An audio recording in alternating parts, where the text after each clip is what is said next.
Hi hello అండి. ఈరోజు మెంతాకన్నం ఎలా చేయాలో చూపిస్తానండి. ఈ మెంతాకు ఉప్పు నీళ్ళలో వేసి కడిగి క్లీన్ చేసి పెట్టుకున్నానండి. ఇది ఒక కట్ట మెంతాకు ఉంటుందండి. ఈ మెంతాకుకి రైస్ కుక్కర్ గ్లాస్తో 2 గ్లాసులు రైస్ వేసుకుంటే సరిపోతుందండి. ఫస్ట్ ఈ మెంతాకును మిక్సీకి కొట్టుకోవాలండి.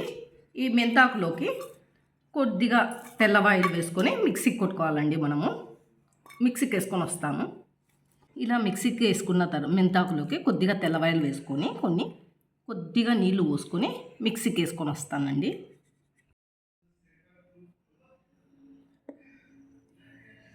ఇలా మెంతాకు మిక్సీకి మెత్తగా చేసుకోవాలండి. బియ్యంను కడిగి 2 గ్లాసులు బియ్యంను కడిగి ఎసురు పోసి పెట్టుకున్నానండి. నానబెట్టుకున్నాను బియ్యము. మెంతాకన్నం ఎలా చేయాలో చూపిస్తానండి. ముందు గిన్నె పెట్టుకొని అందులో కావాల్సినంత నూనె,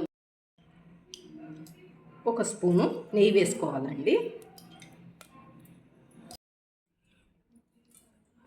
నూనె కాగిన తర్వాత ఇందులో కొద్దిగా జీలకర్ర,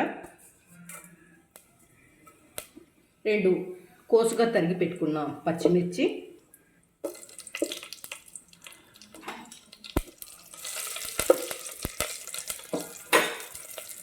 కొద్దిగా కరివేపాకు ఇవి వేసి కొద్దిగా వేగిన తర్వాత ఇందులోకి మనం మిక్సీ పట్టుకున్న మెంతాకు వేసుకోవాలండి.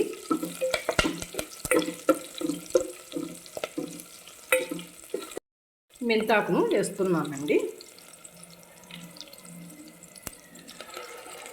ఇది కొద్దిగా పచ్చివాసన వస్తుందండి. అందుకే మనము తిరవాత పెట్టుకొని నూనెలో వేయించుకుంటామండి. వాసన ఏమీ రాదు. బాగా అన్నము కమ్మగా ఉంటుందండి మెంతాకన్నము.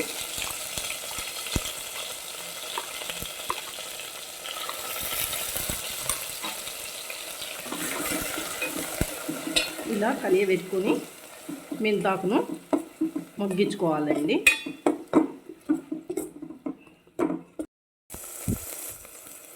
చూడండి, ఆకు బాగా మగ్గింది. పసురు వాసన పోయి మంచి వాసన వస్తుందండి ఆకు. ఇంకా ఇందులోకి మనం నానబెట్టిన బియ్యం ఉన్నాయి కదా, ఆ బియ్యము ఎసురుతో పాటు పోసేయాలండి.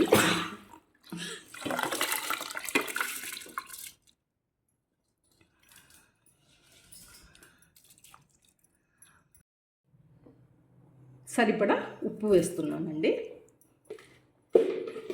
ఫ్లేమ్ ఎక్కువ పెట్టేసి మనం అన్నం మాదిరిగా ఉడికించేసుకోవాలండి. చూడండి, మెంతాకన్నం ఉడుకుతుంది. ఎంత గ్రీనిష్గా ఉందో. రెడీ అయింది.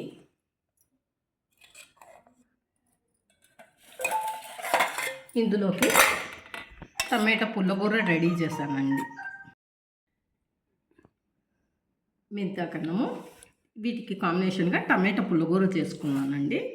ఇది గ్రీనిష్గా, ఇది రెడ్డిష్గా, చూసేదానికి బాగుంటుంది. తినేదానికి కూడా బాగా మంచి రుచిగా ఉంటుందండి. టమాటా పుల్లగూర ఎలా చేయాలో మరొక వీడియోలో చూపిస్తానండి.